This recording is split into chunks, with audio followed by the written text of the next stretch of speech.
बिस्मिल्लाहिर्रहमानिर्रहीम। अस्सलाम वालेकुम। हम अपना अगला लेक्चर कंटिन्यू करेंगे। यूनिट नंबर 7 इलेक्ट्रोकेमिस्ट्री ही हम कंटिन्यू कर रहे हैं और आज का हमारा टॉपिक है कोरोजन एंड इट्स प्रिवेंशन। ठीक है, पहले कोरोजन है क्या, होती कैसे है, और फिर उसके प्रिवेंशन के लिए हम लोग क्या क्या मेजरमेंट्स लेते हैं। ठीक है, तो कोरोजन जो है वो एक टर्म है जो कि अप्लाई होती है मेटल रस्टिंग के लिए।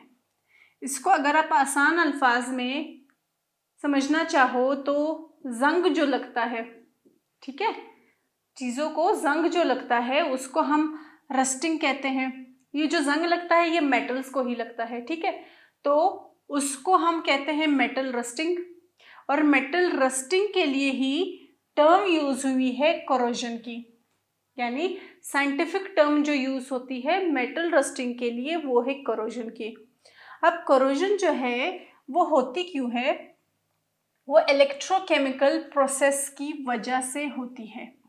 या आप ऐसे देखो, अगर आप सिंपली आयरन देखो, आयरन लोहा जो होता है, ठीक है, लोहे की पाइप जो होती है अगर उस पे पानी गिरे, ठीक है, और साथ ही साथ जो एटमॉस्फेरिक ऑक्सीजन होता है वो जब उसके साथ रिएक्ट करता है तब हमारे पास क्या होता है कि उस पाइप में, वो जो लोहे की बनी पाइप होती है वो जंग आलूद हो जाती है, उसको जंग लग जाता है, या हम कहते हैं उसमें रस्टिंग हो गई है।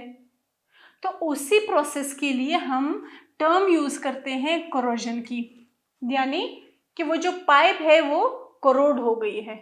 रस्टिंग नॉर्मल टर्म है हमारे पास और कोरोजन जो है वो एक साइंटिफिक टर्म है। तो कोरोजन होती क्यों है, एटमॉस्फेरिक ऑक्सीजन के रिएक्शन की वजह से, यानी एटमॉस्फेरिक ऑक्सीजन जब रिएक्ट करता है मेटल्स के साथ तब जो है हमारे पास कोरोजन हो जाती है।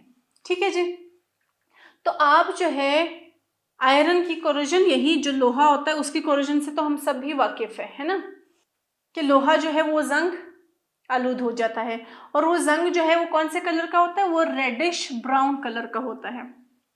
ठीक, और अगर हम लोहे के अलावा देखें तो कुछ और एग्जांपल्स है कोरोजन की, जैसे सिल्वर जो है, चांदी, ठीक है, सिल्वर क्या है, मेटल है, चांदी कहते हैं हम उसको। चांदी जो है उस पे भी आप देखो, अगर आप उसको रखते हो और आप ठीक से उसको महफूज नहीं रखते हो, उस पे एटमॉस्फेरिक ऑक्सीजन उस पे असर डालता है, इफेक्ट डालता है, यानी उसके साथ रिएक्ट कर जाता है, तो क्या होता है as a result black colour का उस पे कलर आ जाता है।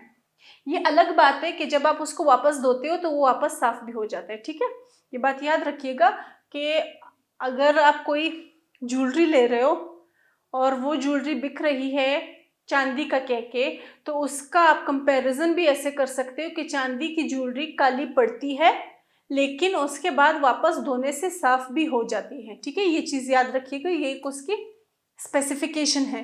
तो जो सिल्वर है, चांदी है, उस पे भी कौन सा कोरोजन किस फॉर्म में आता है, ब्लैक कलर की फॉर्म में आता है। और कॉपर जो है वो भी एक मेटल है हमारे पास, ब्रास जो है वो भी मेटल है हमारे पास। ठीक है, तो इन पे फिर कौन से कलर में आता है, ग्रीन कलर में आता है, यानी इनकी जो रस्टिंग होगी वो कौन से कलर पे शो होगी, वो ग्रीन कलर से शो होगी। ठीक है जी, तो यहाँ पे हमने क्या कहा कि कोरोजन एक टर्म है जो कि अप्लाई होती है रस्टिंग के लिए, ठीक, जिसे हम जंग भी कहते हैं।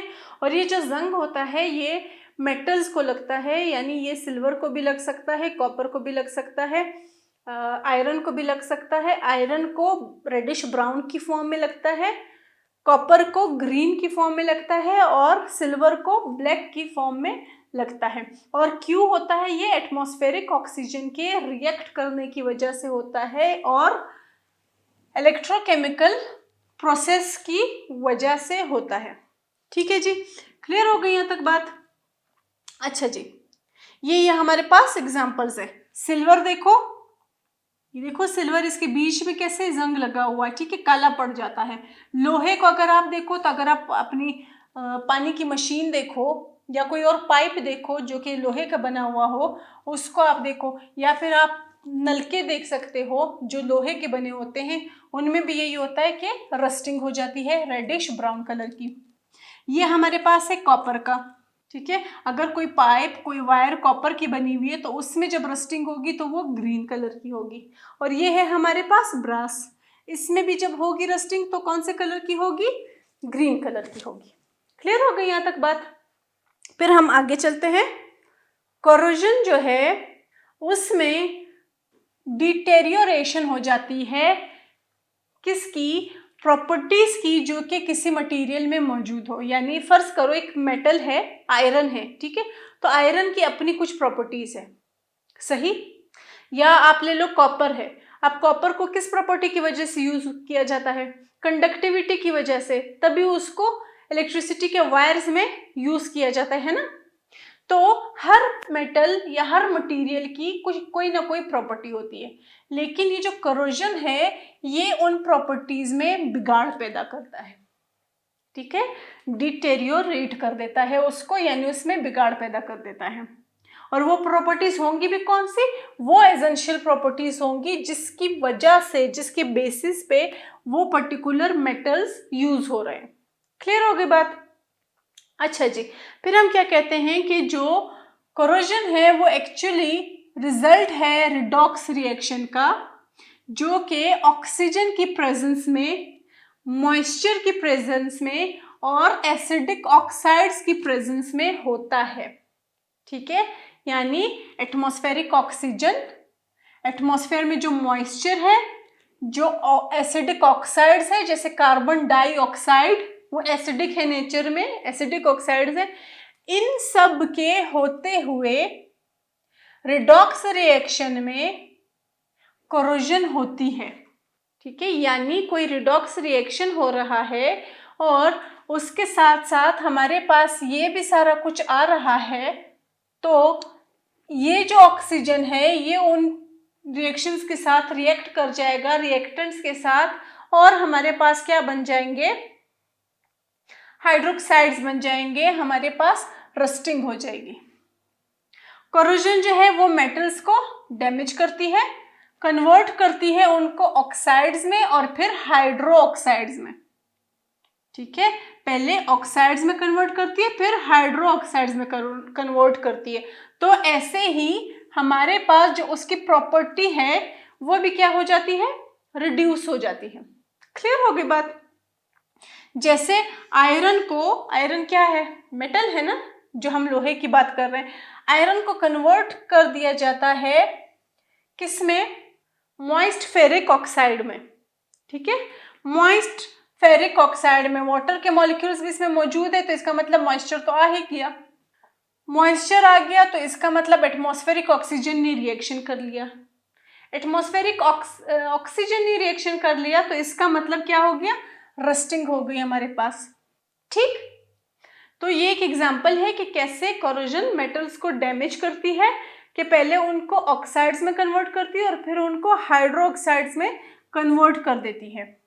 तो इस वजह से बहुत ज़्यादा डैमेज मिलता है मेटल्स को और दूसरे ऑब्जेक्ट्स को, जो कि दुनिया में बिलियंस का खर्चा होता है, इससे बिलियंस का नुकसान होता है हर साल इन मेटल्स की रस्टिंग की वजह से, ठीक है। यानी ये जो एटमॉस्फेरिक ऑक्सीजन है, ये जो ऑक्साइड्स है, ये जो मॉइस्चर है एटमॉस्फेयर का, इसके मेटल्स पे रिएक्शन शो करने की वजह से रस्टिंग होती है, और उस रस्टिंग के होने की वजह से सालाना डॉलर्स में, बिलियन ऑफ डॉलर्स में नुकसान होता है दुनिया को, ठीक है जी। और एज अ रिजल्ट एक्सीडेंट्स भी होते हैं जिसमें कीमती जिंदगियां खो देते हैं हम, ठीक है। आपको पता है कि इलेक्ट्रिसिटी के लिए कॉपर वायर्स यूज करते हैं, तो कॉपर वायर्स, कॉपर में रस्टिंग हुई तो मतलब क्या हुआ, करंट लगने से लोग मर जाते हैं, है ना। अगर लोहा यूज करते तो लोहा बिल्डिंग्स में भी यूज होता है ना, तो उसके रस्टिंग की वजह से क्या होती है, इमारतें ढह जाती है, तो वो भी क्या होगी, एक्सीडेंटल डेथ्स उससे कॉज होती है। क्लियर हो गई बात। अच्छा जी, फिर हम आ जाते हैं कि रस्टिंग ऑफ आयरन जो है वो कैसे होती है, ठीक है, क्योंकि आयरन सबसे बेसिक एग्जाम्पल है, ठीक है, हमारे आसपास। तो हम देख लेते हैं कि रस्टिंग ऑफ आयरन कैसे होती है। रस्टिंग ऑफ आयरन को अगर हम केमिकली देखें तो हम क्या कहेंगे कि इलेक्ट्रोकेमिकल रिएक्शन आयरन का ऑक्सीजन और वाटर के साथ, ताकि वो हाइड्रो ऑक्साइड बनाए, किसका? आयरन का। अभी हमने पीछे क्या बोला कि कोरोजन मेटल को कैसे खराब करती है, कि पहले तो उसका ऑक्साइड बनता है और फिर उसको हाइड्रो ऑक्साइड में कन्वर्ट किया जाता है। तो अब यहाँ पे सेम क्या चीज हो रही है, हमारे पास आयरन है, आयरन जो है वो इलेक्ट्रोकेमिकल रिएक्शन के थ्रू रिएक्ट कर रहा है ऑक्सीजन के साथ और वाटर के साथ, यानी मॉइस्चर के साथ, ताकि वो आयरन का हाइड्रो ऑक्साइड बनाए, ठीक है, ठीक है, या फिर ऑक्साइड्स बनाए। क्लियर हो गई बात? तो केमिकली अगर हम इसी रिएक्शन को लिखें तो हम क्या लिखेंगे? हमने क्या कहा कि कौन रिएक्ट कर रहा है? आयरन रिएक्ट कर रहा है। तो आयरन Fe सॉलिड स्टेट में है, ठीक है जी, और हमारे पास 3 मॉलिक्यूल्स है, किसके? ऑक्सीजन के, गैसियस फॉर्म में है। ऑक्सीजन कहाँ से आया? एटमॉस्फेयर से आया, ठीक है जी। और पानी भी हमारे पास मॉइस्चर के फॉर्म में है, ठीक है, एटमॉस्फेयर से आया। अब जब इन लोगों ने आपस में रिएक्ट किया, एक सॉलिड, एक गैस और एक लिक्विड ने आपस में रिएक्ट किया, तो हमारे पास प्रोडक्ट क्या बना? हाइड्रेटेड फेरिक ऑक्साइड बना, ठीक है, हाइड्रेटेड फेरिक ऑक्साइड बना, यानी Fe2O3 ये, और साथ ही साथ वाटर के मॉलिक्यूल्स। यहाँ पे N क्या शो कर रहा है? Number of molecules. तो नंबर ऑफ मॉलिक्यूल्स यहाँ पे शो नहीं है, N एक जनरल नंबर शो कर रहा है, ठीक है। वो 2 भी हो सकते हैं, 5 भी हो सकते हैं, 10 भी हो सकते हैं। अब ये जो फेरिक ऑक्साइड बना है, ये है तो सॉलिड फॉर्म में, लेकिन हाइड्रेटेड फेरिक ऑक्साइड है। तो इसका क्या मतलब हुआ कि इसमें अब मॉइस्चर ऐड हो गया है। तो जब मॉइस्चर ऐड हो गया है तो इसकी क्वालिटी क्या होगी? इसकी क्वालिटी जो है वो रिड्यूस हो जाएगी, वो नीचे चली जाएगी, ठीक है। यहाँ पे क्वालिटी इंप्रूव नहीं हो रही, बल्कि क्वालिटी जो है वो खत्म होती जा रही है। क्यों? क्योंकि एटमॉस्फेरिक ऑक्सीजन ने और वाटर ने रिएक्ट कर लिया आयरन के साथ, और हमारे पास as a result hydrated ferric oxide मिला, ठीक है। और ये जो हमारे पास रस्टिंग होती है आयरन की, ये तो हम अपने आसपास यूजुअली देख रहे होते हैं, ठीक है जी। अच्छा, फिर ये जो रस्टिंग ऑफ आयरन हो गई, इससे अगेन नुकसान होता है बहुत ज़्यादा पैसे का, ठीक है। क्यों? क्योंकि अगेन उसमें एक्सीडेंटल डेथ्स भी होती है, और वैसे भी इकोनॉमिकली भी नुकसान होता है पूरी की पूरी दुनिया को, किसी एक पर्टिकुलर मुल्क को नहीं, क्योंकि ये जो रस्टिंग का प्रोसेस है ये हर जगह होता है, ठीक है जी। अच्छा, अब इस रस्टिंग को, इस नुकसान को हम कैसे ओवरकम करें, हम कैसे इसको रिड्यूस करें, ठीक है, या हम कैसे इसको इम्प्रूव करें? तो हम क्या कर सकते हैं? एक तो सिंपल तरीका ये है कि हम जिस भी मेटल में रस्टिंग हो रही है उसको हम पेंट कर सकते हैं। फर्ज करो आपके पास आयरन में रस्टिंग हो रही है, तो आप पेंट उठाओ और जहां पे रस्टिंग हो रही है आप उसको एरिया को कोट कर दो। किससे? पेंट से। होगा क्या? उस पे कवर आ गया, कवर जो है वो सील हो गया है ना, जो आयरन है वो सील हो गया। अब जब वो सील हो गया तो इसका मतलब वो रिएक्ट नहीं कर पाएगा एटमॉस्फेरिक ऑक्सीजन से या मॉइस्चर से, ठीक। तो एक तो ये तरीका हो गया। दूसरा तरीका ये है कि हम जो मेटल है, जिसका मेटल सरफेस कोरोड हो रहा है या रस्ट हो रहा है, वहाँ पे हम कोटिंग कर देंगे एक दूसरे थिन ऑयल की या फिर ग्रीस की। यानी दूसरा तरीका ये है कि आप उसी लोहे को आप कोटिंग कर दो ऑयल से या फिर ग्रीस से। उससे भी क्या होगा कि रिएक्शन जो है वो नहीं कर पाएगा कुछ वक्त के लिए।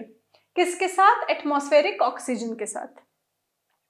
तीसरा जो तरीका है जो सबसे सही तरीका है और लॉन्ग लास्टिंग है वो है इलेक्ट्रोप्लेटिंग का तरीका। क्या आप इलेक्ट्रोप्लेटिंग करो आयरन की किसी ऐसे दूसरे मेटल से जो कि कोरोसिव ना हो। अब आपको पता है कि प्रॉपर्टीज जो है वो चेंज होती जाती हैं, है ना। तो मेटल्स में भी कुछ मेटल्स ऐसे हैं जो कि ज़्यादा कोरोसिव होंगे, यानी जो कि ज़्यादा रिएक्टिव होंगे जब एटमॉस्फेरिक ऑक्सीजन उनको मिलेगी, और कुछ ऐसे हैं जो कि रिलेटिवली कम रिएक्टिव होंगे जब उनका आमना सामना होगा एटमॉस्फेरिक ऑक्सीजन के साथ। तो वो कह रहे हैं कि भाई आयरन का तो हमें क्लियर हो गया कि ये जो है हमारे पास ज़्यादा कोरोसिव है, इसीलिए जंग जल्दी लगता है। तो आप ऐसा करो, इसको किसी दूसरे मेटल से इलेक्ट्रोप्लेटिंग कर दो इसकी, और वो मेटल ऐसा होना चाहिए जो कि नॉन कोरोसिव होगा। तो ऐसे कौन से मेटल्स हैं जो नॉन कोरोसिव होंगे? वो निकल है, क्रोमियम है, कॉपर है। ठीक है जी, क्लियर होगी बात। यानी इनमें से किसी भी एक की आप इलेक्ट्रोप्लेटिंग करवा दो आयरन से, आयरन के ऊपर, तो भी आपका आयरन जो है वो बच सकता है एटमॉस्फेरिक ऑक्सीजन से रिएक्शन करने से और कोरोड होने से या रस्ट होने से। क्लियर हो गई बात। तो इलेक्ट्रोप्लेटिंग का हम पहले भी डिस्कस कर चुके हैं कि एक मेटल के ऊपर दूसरे मेटल की लेयर को लगाना जो है वो हमारे पास होता है इलेक्ट्रोप्लेटिंग। ये तो हो गई कोरोजन कि कैसे होती है, कैसे प्रॉपर्टीज को ख़राब करती है मेटल्स के। अब हम देखते हैं कि भाई अगर सालाना इतना खर्चा हो रहा है, इतना नुकसान हो रहा है, तो फिर इसकी कोई ना कोई प्रिवेंशन भी तो होनी चाहिए। तो इसके प्रिवेंशन पे काम करने के लिए भी बिलियंस ऑफ डॉलर्स जो है वो एक्सपेंड होते हैं, ठीक है, वो यूज़ किए जाते हैं, खर्च होते हैं, ताकि कोरोजन के प्रोसेस को कंट्रोल किया जा सके। ठीक है, तो कोरोजन के प्रोसेस को कंट्रोल करने के लिए जो प्रोसेसेस या जो टेक्निक्स इन्वॉल्व है, उसमें से पहली टेक्निक कहलाती है कोटिंग। ठीक हो गया।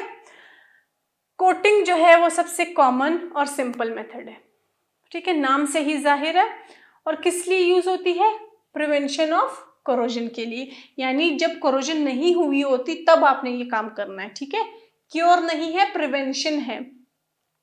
अच्छा, इस मेथड में क्या होगा कि जो मेटल है या जो भी ऑब्जेक्ट है जो कि आपने बचाना है कोरोजन से, उसको आप लोगे और उसको आप कोट करोगे सिंपली किसी ऐसे मटेरियल से जो कि इसको सील कर दे आउटर एटमॉस्फेयर से। यानी ये एक मटेरियल है हमारे पास, ठीक है। अब आपने एक और ऐसा मटेरियल लेना है जिसको आप इसके ऊपर कवर कर दो। ठीक है, अब इसकी जो अंदर वाला मटेरियल है उसकी पूरी सरफेस जो है वो सील हो गई है। किसने सील कर दी? इस दूसरे मटेरियल ने सील कर दी, है ना। इस मटेरियल के सील होने की वजह से हुआ क्या कि अब ये जो अंदर वाला मेटल है, ये मेटल रिएक्ट नहीं कर पाएगा एटमॉस्फेयर के साथ, है ना। क्यों? क्योंकि उसके ऊपर तो एक और कोटिंग आ गई, किसी और चीज की लेयर आ गई। तो यहाँ पे जो मोस्ट कॉमन कोटिंग होती है वो अगेन पेंट्स के साथ होती है या फिर ग्रीस के साथ होती है। ठीक है, यानी आप आयरन को लेते हो, या तो उसको आप पेंट कर देते हो, ठीक है, या फिर आप उसको ग्रीस कर देते हो। इससे क्या होता है कि बहुत अरसे के लिए आपके पास पॉसिबिलिटी कम हो जाती है कि आपका जो आयरन है वो रिएक्ट करे बाहर के एटमॉस्फेरिक ऑक्सीजन के साथ या फिर मॉइस्चर के साथ, है ना। तो यानी ये क्या हो जाता है, सील हो जाता है, यानी जो एटमॉस्फेयर होता है उसके और मेटल के दरमियान एक कट आ जाता है, एक दीवार आ जाती है। और वो दीवार किसकी होती है? वो या तो पेंट की हो सकती है या फिर ग्रीस की लेयर की हो सकती है, ऑयल के लेयर की हो सकती है। ठीक है जी। आपके घर में भी अगर पुराने वक्तों में आपको पता होगा कि लोहे के बर्तन भी यूज होते थे, तो अगर आपके घर में ऐसा कुछ हो पुराना या आपने कभी देखा भी हो, तो उनको साफ करने के लिए भी कभी अगर उसको पानी से धोया और उसको अच्छे से ना सुखाया तो भी वो एटमॉस्फेरिक ऑक्सीजन के साथ रिएक्ट करके उस पर कुछ कुछ रेडिश, बहुत डीप नहीं लेकिन उस पर रेडिश रस्टिंग हो जाती थी। तो उसको साफ करने के लिए यूजुअली क्या किया जाता है कि उसको ऑयल से साफ कर लिया जाता है। तो ऑयल से वो जो रस्टिंग होती है वो रिमूव हो जाती है। तो यहाँ पे हम प्रिवेंशन की बात कर रहे हैं, तो इसका मतलब रस्टिंग और करोजन के होने से पहले ही आप 2 स्टेप कर सकते हो कि या तो उसको ग्रीस से पूरा ऑयलिंग कर दो, ठीक है, या फिर आप उसको पेंट से कवर कर दो। दोनों सिचुएशंस में होगा ये कि ये जो आपका मेटल है उसका आउटर मोस्ट जो एटमॉस्फेयर है उसके साथ रिलेशन खत्म हो जाएगा, उनके दरमियान एक दीवार आ जाएगी, ठीक है, जिसकी वजह से वो रिएक्शन नहीं कर पाएंगे। क्लियर हो गई बात? अच्छा जी, तो ना ही रिएक्शन होगा ना ही हमारे पास मेटल खराब होगा। तो इस तरीके से हम मेटल्स को प्रिवेंट कर सकते हैं, ठीक है। ये सबसे कॉमन, सबसे सिंपल, सबसे सस्ता तरीका है कोटिंग का। सेकंड जो तरीका है वो है इलेक्ट्रोप्लेटिंग का। इलेक्ट्रोप्लेटिंग जिसमें एक मेटल को दूसरे मेटल से कवर किया जाता है, ठीक है, यानी जो मेटल आपने बचाना है, ठीक है, किससे? कोरोजन से। जिस मेटल को आपने बचाना है कोरोजन से, उसकी इलेक्ट्रोप्लेटिंग होती है किसी दूसरे सब्सटेंस यानी दूसरे मेटल से जो कि रेजिस्टेंट होगा कोरोजन के। अब आप देखो, अगर 2 मेटल्स हैं, फर्ज करो हम आयरन की ही बात कर लेते हैं। अब ऐसा नहीं है कि आयरन आपने लिया, आयरन आपको पता है कि कोरोड होगा, तो इसका मतलब ये नहीं है कि आप आयरन के ऊपर आयरन की ही कोटिंग करोगे तो आपका जो पहला वाला आयरन है वो बच जाएगा। नहीं, ऐसे नहीं होता। आपने जो कोरोड होने वाला मेटल है उसके ऊपर एक और ऐसे मेटल की कोटिंग करनी है, इलेक्ट्रोप्लेटिंग करनी है जो कि कोरोजन प्रूफ हो, जो कि एटमॉस्फेरिक ऑक्सीजन के साथ रिएक्ट ना करता हो, ठीक है। तो तब जाके क्या होगा, जो हमारा अपना मेटल है जो कि कोरोजन हो सकती है जिसके, उसको हम बचा पाएंगे। जैसे इसके एग्जांपल अगर हम देखें तो ज्वेलरी जो होती है इलेक्ट्रोप्लेटेड होती है गोल्ड से, ठीक है, और कुछ ऑब्जेक्ट्स जो है वो कॉपर से भी प्लेटेड होते हैं। तो गोल्ड और कॉपर जो है वो क्या होते हैं, वो कोरोड नहीं होते, सही। आप अगर वैसे आर्टिफिशियल ज्वेलरी भी लेते हो तो आपको थोड़ी सी अगर महंगी मिलती है तो वो किस वजह से मिलती है, जब आप पूछते हो कि भाई इतनी महंगी क्यों, ये तो आर्टिफिशियल ज्वेलरी है, तो आपको आगे से जवाब क्या मिलता है कि ये जो है गोल्ड प्लेटेड है। गोल्ड प्लेटेड है यानी जो भी मेटल यूज हो रहा है उस ज्वेलरी में, फर्ज करो सिल्वर है या कोई भी मेटल है, उसके ऊपर एक और लेयर, एक और कवर आ जाता है, किसका? गोल्ड का। और गोल्ड ऐसा मेटल है जो कि कोरोड नहीं होता, तो इसका मतलब वो ज्वेलरी जो है वो भी खराब नहीं होगी, इसी वजह से उसके प्राइस में भी फर्क आ जाता है। तो ठीक है, क्लियर हो गई बात कि एक मेटल को किसी दूसरे ऐसे मेटल से उसकी लेयर बनाने के लिए, इलेक्ट्रोप्लेटिंग करवाने के लिए जो कि कोरोड ना होता हो, ऐसे भी हम कोरोजन से मेटल्स को बचा सकते हैं। तीसरी जो फॉर्म है प्रिवेंशन की, ठीक है, जो मेजर है प्रिवेंशन का, वो क्या है? Alloy formation. इस मेथड में क्या होगा, अगेन अब आपने एक चीज नोट की कि मेटल्स को वापस मेटल्स ही बचा रहे हैं, किसी और से मदद मांगने नहीं जा रहे हैं, ठीक है, मेटल्स और मेटल्स आपस में एक दूसरे को बचा रहे हैं। अच्छा, इस मेथड में क्या होगा कि 2 या 2 से ज्यादा मेटल्स मिक्स होंगे, ठीक है, और एक मिक्सचर बनाएंगे। उस मिक्सचर को हम नाम देते हैं एक एलॉय का। मिक्सचर ऑफ 2 और more than 2 metals is known as alloy, ठीक है, जो कि रेजिस्टेंट होगा कोरोजन के, ठीक है, जो कि बहुत ज्यादा रेजिस्टेंट होगा कोरोजन के। यानी अगर हम आयरन से काम नहीं ले सकते, अगर आयरन जो है वो बहुत ज़्यादा प्रोन टू रस्टिंग है, यानी अगर उसमें रस्टिंग बहुत ज़्यादा हो रही है, कोरोजन बहुत ज़्यादा हो रही है, तो इसका मतलब हम बार बार आयरन पे तो इन्वेस्ट नहीं करेंगे ना। अगर हम कह रहे हैं कि इस रस्टिंग की वजह से, इस कोरोजन की वजह से काफ़ी नुकसान होता है दुनिया को, तो फिर दुनिया आयरन पे क्यों इन्वेस्ट करेगी? तो उसके बजाय क्या होगा कि एक ऐसा एलॉय बनाया जाएगा जो कि आयरन, क्रोमियम और निकल का कॉम्बिनेशन होगा। यानी 3 मेटल्स लिए, उन 3 मेटल्स का मिक्सचर बनाया जिसको हमने एलॉय का नाम दिया, और वो एलॉय होता है हमारे पास स्टील। अब प्योर स्टील जब आप देखते हो तो उसमें कभी कोई कोरोजन नहीं होती। जितना भी आप पानी यूज कर लो, जितना भी आप उसको एटमॉस्फेरिक ऑक्सीजन के सामने रख लो, लेकिन उसमें कोरोजन नहीं होती। तो अगेन मेटल्स ने वापस मेटल्स की मदद की। कैसे कि 3 मेटल्स आपस में कंबाइन हुए, जिनमें से एक मेटल वो भी था जो कि कोरोड होता था, लेकिन इनकी परसेंटेजेस कुछ ऐसे रखी गई कि अब ये जो मिक्सचर है एलॉय की फॉर्म में, अब ये कोरोड नहीं होगा। क्लियर हो गई बात? तो अच्छा, एक और एग्जांपल जो है ब्रास। ठीक है, ब्रास भी एक एलॉय है और वो बना है कॉपर और जिंक से। इसका मतलब जिंक की रस्टिंग होती है और कॉपर की नहीं होती, तो इसलिए जब इन दोनों का मिक्सचर बनाया तो कॉपर की प्रॉपर्टीज यहाँ पे मिक्स हो गई और रस्टिंग को स्टॉप कर दिया। आयरन की रस्टिंग होती है, निकल और क्रोमियम की नहीं होती, इसलिए इसकी क्वांटिटी ज्यादा होगी, इसकी कम होगी, और एज अ रिजल्ट जो प्रोडक्ट होगा स्टील की फॉर्म में एलॉय, उसकी रस्टिंग नहीं होगी। ठीक है, तो ये जो एलॉयज होते हैं ये बहुत ज्यादा रेजिस्टेंट होते हैं कोरोजन की जानिब। ठीक है, ये कोरोजन नहीं होने देते। आई होप यहाँ तक आपको सब कुछ क्लियर हो गया होगा। Thank you.